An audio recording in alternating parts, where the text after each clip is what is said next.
नमस्कार, capital TV देख रहे हैं आप। मैं हूं आपके साथ पूजा।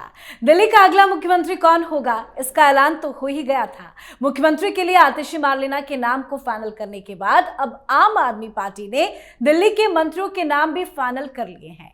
खबरों के मुताबिक आतिशी के साथ कुल 5 मंत्री शपथ लेंगे। शपथ की तारीख 21 सितंबर फिक्स की गई है। जिन चेहरों को कैबिनेट में शामिल करने का फैसला लिया गया है उनमें गोपाल राय, सौरभ भारद्वाज, कैलाश गहलोत, इमरान हुसैन और मुकेश अलावत का नाम है। मुकेश अलावत को छोड़कर बाकी के 4 अरविंद केजरीवाल सरकार में भी मंत्री थे, तो पुरानों पर केजरीवाल ने भरोसा जताया है। आपने आतिशी कैबिनेट में एक पद खाली छोड़ने का फैसला भी किया है।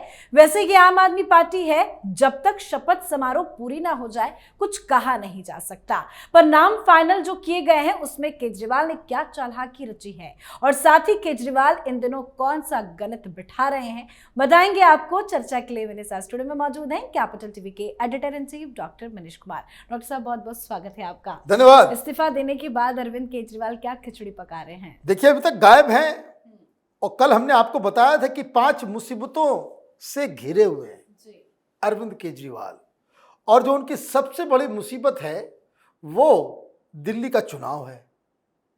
दिल्ली का चुनाव हारे नहीं, खेल खत्म, खेल खत्म। फिर जीवन भर वो दिल्ली के पूर्व मुख्यमंत्री रहेंगे। राजनीति बड़ी निष्ठुर चीज होती है, दोबारा चांस नहीं देती। और अब उनको लग रहा होगा कि हमने बहुत बड़ी गलती कर दी, मिस्टेक हो गया है ना। क्यों? आज एक इनसाइड स्टोरी बताता हूं। बहुत सारे लोग टेलीविजन चैनल पे बैठ करके ये कर रहे हैं, वो कर रहे हैं, उसको गढ़ने की कोशिश कर रहे हैं। The whole point is what? He wants to win Delhi Assembly election by hook or by crook.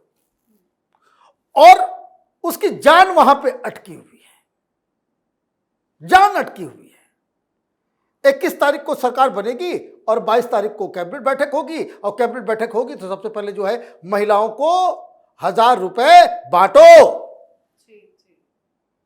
यह फैसला ले लिया जाएगा। लेकिन वो फैसला आगे बढ़ेगा या नहीं बढ़ेगा वो मतलब नहीं है। वो ही इज नॉट इंटरेस्टेड कि महिलाओं को 1000 रुपया दे। ही इज जस्ट इंटरेस्टेड कि भाई ये नाम हो जाए कि आम आदमी पार्टी ने दे दिया। जैसे स्कूल की हालत खराब है, ये मीडिया वाले पैसे लेकर के दलाली करते हैं, कोई बताता नहीं है हकीकत। जैसे वो चीख चीख के कहता कि दिल्ली में हमने पानी फ्री कर दिया, बिजली फ्री कर दिया। हम लोग दिल्ली में रहते हैं, खूब देते हैं, पहले से ज्यादा पड़ता है। क्या तमाशा लगा रखा है इन लोगों ने। लेकिन वो इमेज क्रिएट करवा दे कि दिल्ली में ये फ्री है, वो फ्री है, सब कुछ फ्री है। तो महिलाओं को क्यों? क्योंकि अगला निशाना महिलाओं के ऊपर ही है कि महिला वोटर अगर आपके पक्ष में आ गई तो हाफ बैटल इज वॉन। अब क्या फैसला लिया है कि ये जो दिल्ली का चुनाव है उसके ऊपर कोई निगेटिव इंपैक्ट आ सकता है इमीडिएटली, तो वो आ सकता है कहां? हरियाणा के चुनाव में। तो बताया जा रहा है कि कल इसकी घोषणा होगी और वो 20 तारीख से 21 तारीख से वो हरियाणा के प्रचार में लग जाएंगे 24/7। कहां? जो दिल्ली से सटा हुआ बॉर्डर है, पंजाब से सटा हुआ बॉर्डर है। पंजाब की यूनिट को भी कहा गया कि एकदम भीड़ इकट्ठा करो। इधर दिल्ली से भी कार्यकर्ताओं को लगाया जा रहा है कि एक माहौल क्रिएट करो कि देखो हमने, और क्यों वो इस चीज को जान रहा है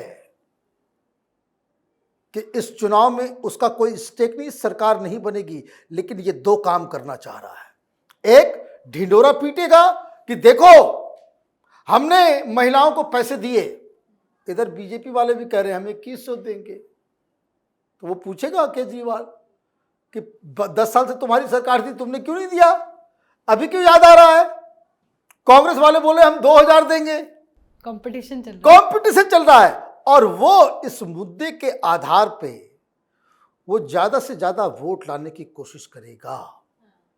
पिछले बार से ज्यादा वोट कैसे आए ताकि उसकी इज्जत बच सके। और मैं आपको कल भी बताया था और आज फिर कह रहा हूं, अगर हरियाणा के अंदर इसकी ज्यादातर सीटों के ऊपर जमानत जब्त हो गया, तब तो इसका इंपैक्ट दिल्ली में भी होगा। भाई गुड़गांव दिल्ली, फरीदाबाद दिल्ली कोई फर्क थोड़ी है, हैं? मेट्रो में लोग यहां बैठते हैं, हरियाणा पहुंच जाते हैं, हैं? तो उसका इंपैक्ट डायरेक्टली पड़ेगा, लोग मखौल उड़ाएंगे, बीजेपी वाले को मौका मिल जाएगा। और इसके फौरन बाद भाई 8 अक्टूबर को रिजल्ट आएगा ना, अक्टूबर गया, नवंबर, दिसंबर, जनवरी, दिसंबर के एंड में घोषणा, फरवरी में नई सरकार, बचा कहां है समय। तो वो तो दिल्ली को छोड़ा, अभी तो टारगेट है तो हरियाणा। कल से जा रहे हैं चुनाव प्रचार। हाँ, प्रचार के लिए जाएंगे। अब दूसरी चीज, एक दिक्कत आ गई फिर से। आपने अपनी इंट्रोडक्शन में बताया कि एक सीट खाली छोड़ दिया। भाई एक सीट खाली क्यों छोड़ दिया? बड़ा एक बात है, राजनीति का चतुर खिलाड़ी है ये, इसके जैसा कोई नहीं है। पार्टी के अंदर 7-8 लोग जो है, 2 सीटें खाली थी। दिल्ली में कुल 7 सीटें, 7 मंत्री हो सकते हैं, इंक्लूडिंग मंत्री जो चीफ मिनिस्टर। तो चीफ मिनिस्टर के अलावा 6 मिनिस्टर होगा। अब 10-12 लोग जो है वो ताक लगा कर बैठे हुए थे कि अब तो मेरा नंबर आएगा, अब तो नंबर आएगा। बताया जा रहा है कि इस चीज के लिए भी अब लड़ाई शुरू होने वाली है, क्योंकि अलावत का नाम सामने आया है तो कुलदीप नाराज हो गए। अरे सारे लोग नाराज हो जाएंगे। ये तो फर्स्ट टाइमर, अभी जुम्मा 4 दिन तो हुआ है आए हुए।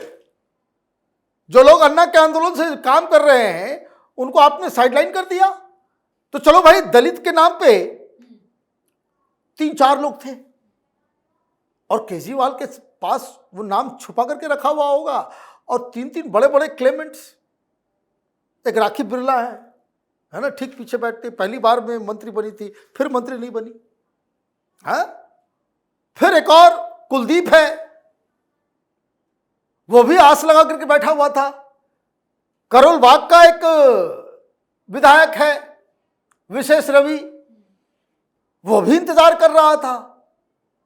तो आपने इन लोगों को टाटा बाय बाय कर दिया। लेकिन एक दलित बना तो दलित तो आपने बना दिया। वो टेक्निकल इसलिए, और ये भी मैं आपको बता दूं किस लिए, क्योंकि दलित बस्तियों में और मुस्लिम बस्तियों में कांग्रेस पार्टी मजबूत हो रही है। कांग्रेस पार्टी मजबूत हो रही है, और भारतीय जनता पार्टी नहीं, केजरीवाल हारेगा तो वो कांग्रेस की वजह से हारेगा। कांग्रेस पार्टी 15% के ऊपर वोट लेकर के आ गई, इसका खेल खत्म है, इसका खेल खत्म है। मुस्लिम और दलित बस्तियों में कांग्रेस पार्टी ने अगर नुकसान पहुंचा दिया तो खेल खत्म, केजरीवाल हार जाएगा। और इसलिए उसने जो है पहले एक दलित को बनाया। लेकिन पार्टी टूटे ना तो बाकी एक और बचा हुआ था, तो उसमें बहुत सारे क्लेमेंट्स आ गए। दुर्गेश पाठक, तो संजीव झा, तो सोमनाथ भारती, कई सारे लोग, दिलीप पांडे। तो ये सारे लोग सोच रहे थे कि अब तो हमारा नंबर आएगा, नंबर आएगा। तो केजरीवाल ने क्या कहा कि अच्छा, जैसे होता है ना कि भाई सबको एक जगह इकट्ठा रखने के लिए एक मीट का टुकड़ा जो है जाली में टांग दिया जाता है, तो जू में सारे लोग जो है, सारे जानवर एक जगह इकट्ठा हो जाते हैं। तो वो मंत्री पद को जो है हुक लगाया और ऊपर बिठा दिया, और सारे लोग जो है उस पर ताक लगा करके बैठे हुए हैं कि कब इसकी घोषणा होगी। नहीं होगी घोषणा, क्योंकि उसको मालूम है कि अगर आपने किसी एक को दिया बाकी 4 नाराज हो जाएंगे। ये तानाशाही चल रहा है ना, लोग अब धीरे धीरे घुट रहे हैं। लोग धीरे धीरे, आप देखिए, चेहरा सवाल पूछ लिया जाता है पत्रकारों के द्वारा, कुछ कुछ चैनलों में कोई एंकर पूछ लेता है, आम आदमी पार्टी के लोगों के पास जवाब नहीं होता। बड़े ताव से कहते कि जनता फैसला करेगी कि हम ईमानदार है कि नहीं है। बोले भाई यही काम तो आपने लोकसभा में किया, लेकिन लोकसभा में तो जनता ने कह दिया 7-0, 18% वोट आया तुमको पूरी दिल्ली में। तो जनता ने तो आपको रिजेक्ट कर दिया, भ्रष्टाचारी मान लिया, कहा कि ठीक है जेल में ठीक हो तुम, जेल से बाहर मत आना। यही कैंपेन कर रहा था ना वो। तो ये एक दिक्कत हो गई। तो अब पार्टी को बचाना है। हरियाणा चुनाव इसलिए जाया जा रहा है कि वहां पे जमानत जब्त ना हो, मीडिया में लगातार वो बने रहे, मीडिया में लगातार वो बने रहे, अपने प्रेजेंस को का जो है एहसास कराते रहे। इसलिए वैसे मैं आपको बता दूं, अगर मीडिया ने एक महीना आम आदमी पार्टी को अगर इग्नोर कर दिया, आप ये समझ लीजिए, बहुत सारे लोग जो दिल्ली के बाहर रहते हैं, जब दिल्ली में भी रहते हैं, उनको लगता है कि बहुत तगड़ा संगठन है, बहुत तगड़ा जो है वो पकड़ है, जमीन पे बहुत समर्थन है। ये सब बेकार बकवास। अब तो बीजेपी वालों ने भी केजरीवाल की पूरी नौटंकी का शेड्यूल निकाल दिया। अब कह रहे हैं कि केजरीवाल पहले इस्तीफा देंगे, वो तो उन्होंने दे दिया, फिर शीश महल छोड़ेंगे, फिर वैगनार ढूंढेंगे पुरानी वाली, जहां वो सीट बेल्ट पहने हुए बैठे आगे वाली सीट पे नजर आएंगे। उसके बाद वो कह रहे हैं कि फिर कोई सरकारी अस्पताल ढूंढेंगे और दिखाएंगे कि देखो यहाँ पे कितना अच्छा इलाज हो रहा है। मतलब एक एक शेड्यूल जारी कर दिया गया है यार। देखिए, ये नौटंकी में माहिर है। खैर, बीजेपी वाले ने सही अपना काम किया है कि इनकी नौटंकी को एक्सपोज तो किया है, लेकिन बीजेपी वालों को एक बात और भी पूछना चाहिए, जो मैं पूछ रहा हूँ, वो ये कि ये तो मार्लेना कह रही है कि मैं खड़ाऊं लेके चलूंगी, है तो गुरु है केजरीवाल, उनके क्या है, गुरु है, तो गुरु की कुर्सी पे बैठोगी या जहां चीफ मिनिस्टर का चेयर है उसके बगल में चेयर लेकर के बैठोगी और वहां पे जो है केजरीवाल की फोटो लगा दे। भाई कर सकते हैं ये लोग। जी बिल्कुल। ये इतने बड़े ड्रामेबाज लोग हैं, वो तस्वीर जारी हो जाएगी तो आप हमें याद रखिएगा। फिर क्या जो शीश महल के अंदर डाइनिंग टेबल में जहां सेंटर टेबल चेयर के ऊपर वो बैठते थे, वहां क्या रोज भोग लगेगा और मार्लेना जो है बगल में बैठेगी? ये भी क्योंकि गुरु है, गुरु के कुर्सी पे, जैसे तुम तो कह रहे हो कि भाई प्रभु श्री राम के अवतार है केजरीवाल, और मैं भारत की तरह जो है वापस आता हूं, तो भारत तो सिंहासन पे नहीं बैठते थे, सिंहासन पे उनका खड़ा होता था और वो सिंहासन के नीचे जमीन पे बैठते थे। तो तुम भी कोई वुडन टेबल वगैरह बना लो, उसमें बैठना। अजब तमाशा ड्रामा है भाई। ये भी उनका जो शयन कक्ष है गुरु जी का, क्या उस शयन कक्ष का इस्तेमाल आतिशी मार्लेना करेगी? जो गुरु का बेडरूम है, उस बेडरूम में घुसने की हिम्मत होगी किसी चेले की? तो इतने तमाशा नहीं किया करो। इतना भी ड्रामा जो है वो थोड़ा ओवर हो जाता है, क्योंकि आपने कहा है इसलिए ये सारे सवाल पूछे जाएंगे, क्योंकि आपने कहा है कि वो तो भगवान तुल्य है, देवतुल्य है, गुरु है हमारे। भाई हिंदू संस्कार में तो गुरु तो भगवान से भी आगे है। तो क्या ये सारी चीजें होगी? नहीं होगी। तो भाई इतना ड्रामा करने की क्या आवश्यकता थी? रही बात केजरीवाल की, ड्रामेबाज है, बेवकूफ नहीं है। वो लुटियन दिल्ली में एक नेशनल पार्टी का अध्यक्ष होने की वजह से एक बड़ा गार्डन वाला उसको घर चाहिए, एप्लीकेशन चला गया है।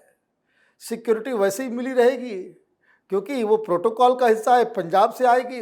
दो जगह, दो राज्य की पुलिस उसकी सिक्योरिटी में है, पंजाब और दिल्ली।